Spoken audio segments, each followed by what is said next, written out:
All right, let's take a look at example 5 as we continue in finding inverse functions. Now here in example 5, we've got f of x equal to the square root function, the square root of negative x minus 1 plus 2 for all x less than equal to 1. So we have our domain restriction already stated on the f of x function.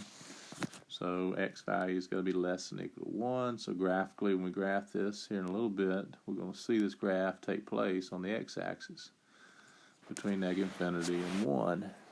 Well, let's go ahead and talk about the graph of f of x. So with that said, we've got a few changes to look at. We got the square root graph that we're looking at as a parent model. Let's go ahead and get a quick sketch of square root of x. Square root of x begins at 0, 0, passes through 1, 1. Square root of 1 is 1. All right, it also passes through the point 4, 2. Square root of 4 is 2. So if you were graphing in the square root of x, there's a quick sketch of the square root of x. Now as our changes go, our transformations, well, let's take care of the negative. We multiply our domain variable by a negative as we're reviewing our transformation properties. We're going to reflect our parent model, the square root of x graph, across the y-axis. We're going to multiply every x coordinate by a negative, so 0, 0. Of course, remain at 0, 0, but for example, 1, 1, as we reflect across the y-axis, we'd be over here at the point negative 1, 1. 4, 2 would be over here on the graph at negative 4, 2, right? As we were plotting in the reflection points. So right now, our graph, as we reflect it, right, here's a graph. That will be the graph of y equal to the square root of negative x. Right, so we're multiplying every x coordinate by a negative. All right, let's take care of the minus 1. So as we're reviewing our transformation properties, it says we're going to shift, right, our graph right 1 unit. We're going to add 1 to every x coordinate. So we're subtracting that 1 from x. So for example, negative 1, 1, as we go right 1 unit, we'll be over here at the point 0, 1, right? We know 0, 0 would move over here to 1, 0. Negative 4, 2 would move over here to negative 3, 2. So yeah, as our graph, as we push it to the right 1 unit, right, here's our graph right now. So again, that's the graph of y equal to the square root of negative x minus 1. Now, our last change is this plus 2. We know that causes a vertical shift up 2 units on the y-axis. We'll add 2 to every y coordinate. So the point 1, 0, as we go up 2, we'll be up here at the point 1, 2. All right, so there's where our origin would start at 0, 0 on the squared x graph. That's where it eventually moved to after these 3 transformations.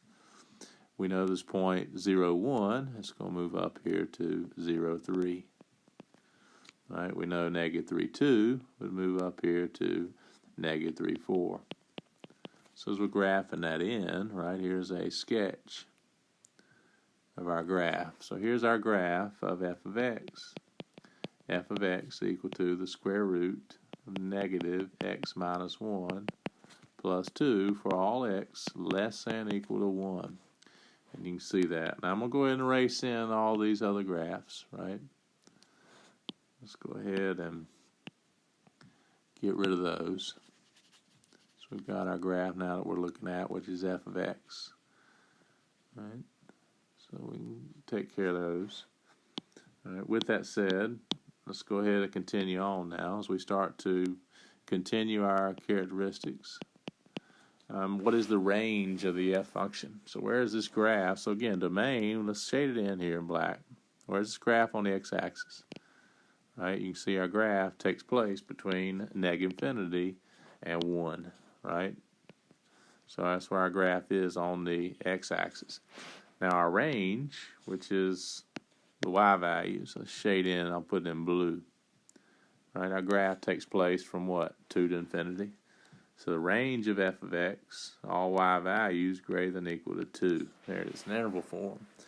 which means now we know the inverse function characteristics. So the x values for our inverse function will be the same as the range of the f function. So it's going to have a domain of all real numbers greater than or equal to 2.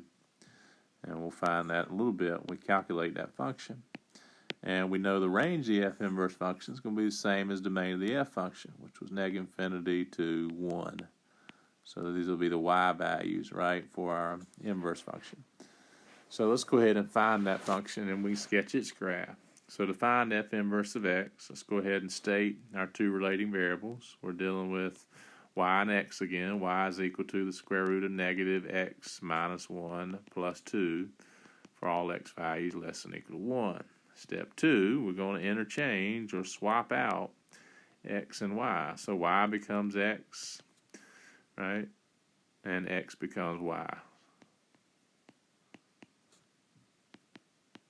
And we're looking at now y less than or equal to 1 as we swap out x and y. So with that said, we're getting our graph here of our function. All right, let's look at now finding the inverse function. So now we got to go solve it for y, right? We got to go get y by itself, and there's our y term. Now with that said, since we have a 2, right, being added to it, right, we need to go ahead and get rid of that first. That will be our first step. We need to go ahead and subtract that over. So we're doing our algebra. And as we do that, we now have a statement that reads x minus 2 equal to the square root. Now this negative should be inside here with that, right? So again, we got the square root of negative y minus 1, right? Now, how do we get rid of a square root?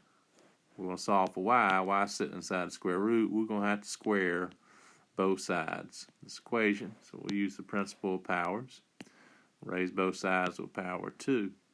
So that gives me x minus 2 squared equal to what? Negative y minus 1.